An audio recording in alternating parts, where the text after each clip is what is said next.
गोदामचे प्रतिनिधी सिद्धार्थ गोदाम दृश्यांमध्ये दिसत आहेत। सिद्धार्थ गोदाम हे याच ठिकाणी उपस्थित आहे जिथे ही सगळी परिस्थिती उद्भवलेली आहे। अंतरवालीच्या प्रवेशद्वारावरची थेट दृश्य निश्चितपणे मी तुम्हाला दाखवण्याचा प्रयत्न करतोय। हाच तो वडीगोद्री फाटा आहे। या ठिकाणी आपण बघतोय हाके सर आणि नवनाथ वाघमारे उपोषण करतात आणि या समोरूनच मराठा समाजाच्या आणि मनोज जरांगेच्या समर्थकांच्या गाड्या या ठिकाणी जातात। एकमेकांच्या विरोधात घोषणा या ठिकाणी दिली जाते। आपण बघतो या ठिकाणी सुद्धा आता मोठा मॉब जो आहे मनोज जरांगे पाटील यांच्या समर्थकांचा येत आहे। पोलिसांनी त्यांना अडवण्याचा प्रयत्न केला। मोठा पोलीस फोर्स या ठिकाणी आहे। एकंदरीतच वातावरण अत्यंत तणावाचं दिसतं आहे, कारण मनोज जरांगे पाटील यांच्या समर्थकाचा रस्ता इथूनच जातो। मात्र त्या कोपऱ्यावरच जे आहे मनोज जरांगे प्राध्यापक लक्ष्मण हाके यांचं आंदोलन सुरू आहे। पोलीस या ठिकाणी व्यवस्थित गाड्या अंतरवालीकडे सोडण्याचा प्रयत्न करतोय। आपण बघतोय जोश तरुणांमध्ये या ठिकाणी आहे की रस्ता त्याच रस्त्याने जायचा अशा पद्धतीचं तरुणांनी या ठिकाणी जे आहे बघतोय आपण की गाड्या बाजूने न जाता याच रस्त्याने जाऊ द्या अशा पद्धतीची भूमिका मराठा तरुणांनी घेतलेली आहे। त्यामुळं जे आहे एकंदरीतच वातावरण थोडंसं तणावाचं आहे। आपण बघतोय दुसऱ्या बाजूला एक मॉब पोलिसांनी धरून ठेवलेला आहे मनोज जरांगे पाटील यांच्या समर्थकांचा। इकडं आपण बघतोय की जे आहे गाड्या दुसऱ्या बाजूने काढण्याचा पोलीस प्रयत्न करत आहे। मात्र मराठा तरुण जे आहेत त्या गाड्या याच रस्त्याने जाव्यात अशा पद्धतीची भूमिका या ठिकाणी घेताना दिसत आहे। त्यामुळे एक वेगळ्या पद्धतीचा तणाव आपण बघतोय या वडीगोद्री फाट्यावर दिसतो आहे। पोलिसांसोबत हुज्जत सुद्धा होते आहे।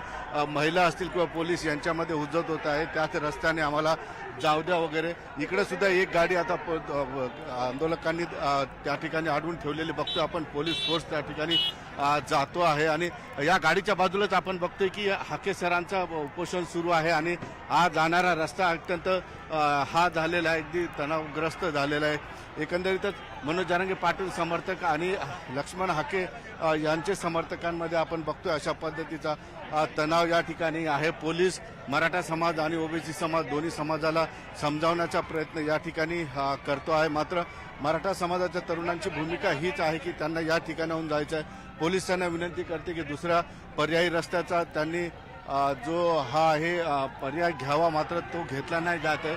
त्याच रस्त्यावरून जाण्यावर सुद्धा ठाम आहेत आणि आपण बघतोय आता या ठिकाणी जे आहे मराठा समाजाचे समर्थक मनोज जरांगे यांचे समर्थक मोठ्या प्रमाणात जमलेले आहेत आणि मोठा मॉब या ठिकाणी पोलिसांनी जो आहे घडून ठेवलेला आहे। एकंदरीत जसं बघितलं की या फाट्यावरून हा पूर्ण वाद निर्माण झालेला आहे।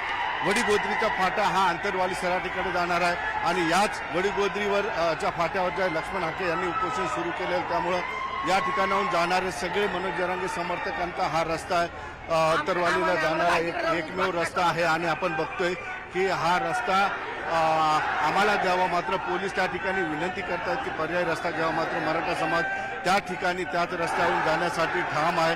त्याचमुळे हा सगळा जो आहे या ठिकाणी तणाव निर्माण झालेला आहे। तरुण मोठ्या प्रमाणात आलेला आहे। एकंदरीतच आपण बघतोय ओबीसी समाजाचे समर्थक सुद्धा या ठिकाणी त्यांनी रस्त्यावर ठिय्या आंदोलन करायचा प्रयत्न केला, मात्र आपण बघतोय की पोलिसांनी त्यांना त्या ठिकाणी उठवलेलं आहे।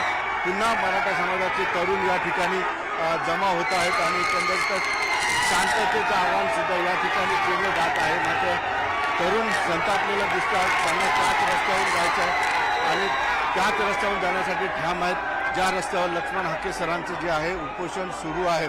पोलिसांनी पूर्णपूर्वक या ठिकाणी बोलवलेली आहे आणि पोलीस पूर्ण परिस्थिती नियंत्रणात आणण्याचा प्रयत्न या ठिकाणी करीत आहेत। मात्र परिस्थिती थोडीशी तणावाची निर्माण झालेली आहे। एकंदरीतच आपण काही महिलांना बोलत आहे, काय म्हणणं आहे नेमकं काय? आता शांततेमध्ये मराठा समाज दादांना भेटायला जात होता, परंतु मुद्दाम पोलिसांना पुढे करून या ठिकाणी अशांतता निर्माण करण्यासाठी पोलीस करत आहेत। मराठा समाज शांत आहे, शांततेने या ठिकाणी जाऊ देऊ। पोलिसांनी रस्ता अडवण्याचा प्रयत्न करू नये आणि मराठा समाजाला डिवचण्याचा प्रयत्न करू नये। ह्या सरकारला दोन्ही पर्यायी रस्ता कुठे आहे? पण मला सांगा, इथून रस्ता आहे ना? काय अडचण आहे ना? मला सांगा काय अडचण आहे? व्यवस्थित मराठा समाज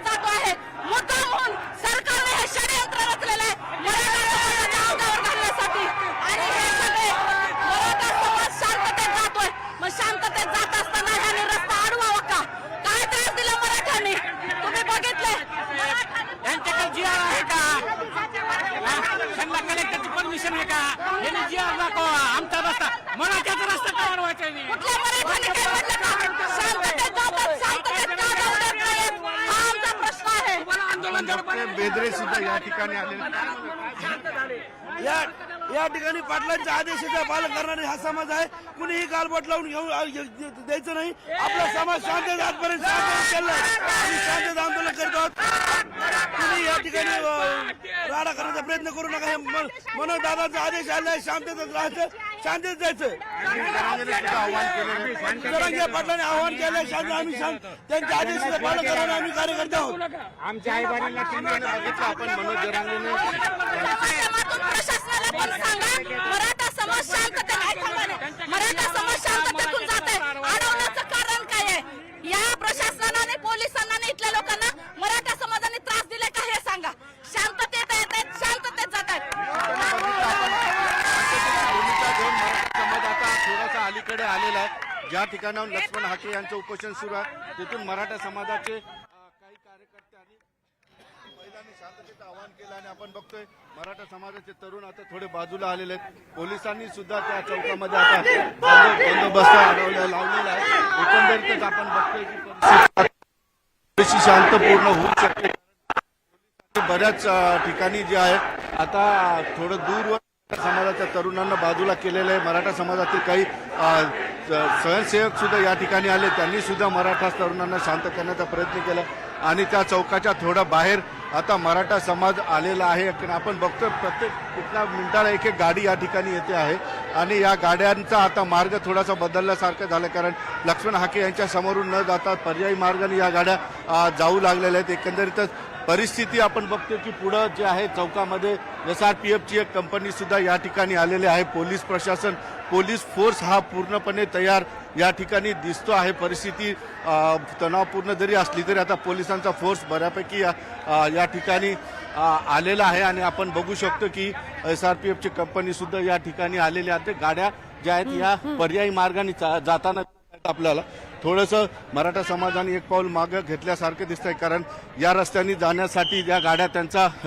हट्ट होता तो त्यांनी कुठेतरी मागे घेतलेला दिसतोय आणि आता गाड्या या मार्गाने सरळ जाऊन पुढून वळसा घेऊन त्या आंतरवालीला जातील आणि या ठिकाणी बघतो आपण एक थोडी वेगळी भूमिका घेतलेली दिसते. त्यामुळे आता या ठिकाणची गर्दी सुद्धा कमी झालेली. आपण लक्ष्मण हाके सरांना आणि नवनाथ वाघमारे सरांना बोलण्याचा प्रयत्न करूया या ठिकाणी.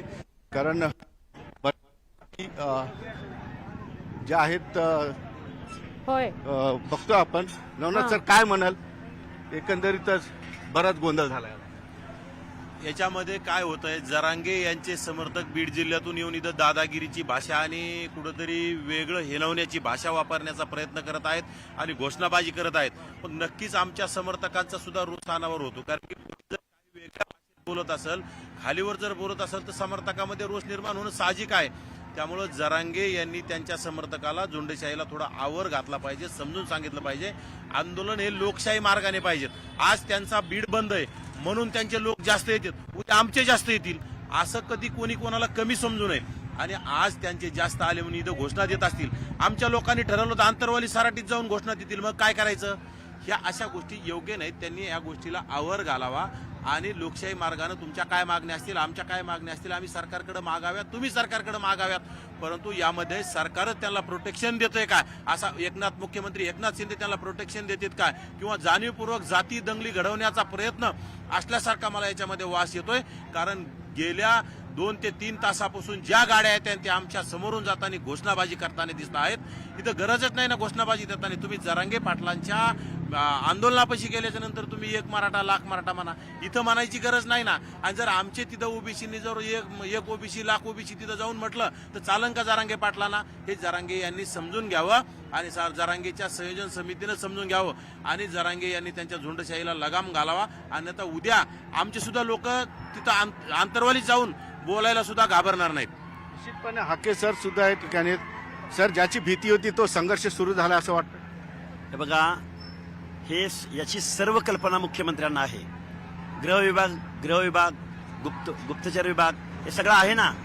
मुख्यमंत्री जाणीवपूर्वक या गोष्टी करतायत. ओबीसीचं आंदोलन चिरडून टाकायचं आणि ओबीसीच्या कार्यकर्त्यांना कसं त्रास देता येईल एवढंच धोरण महाराष्ट्राच्या मुख्यमंत्र्यांचा आहे, पण आमच्या केसाला जर धक्का लागला तर या महाराष्ट्रामधला एक माजी मुख्यमंत्री, कलंकित मुख्यमंत्री आणि ओबीसीच्या विरोधामध्ये भूमिका घेणारा मुख्यमंत्री, माहित नाही त्यांना इथं काय परिस्थिती आहे?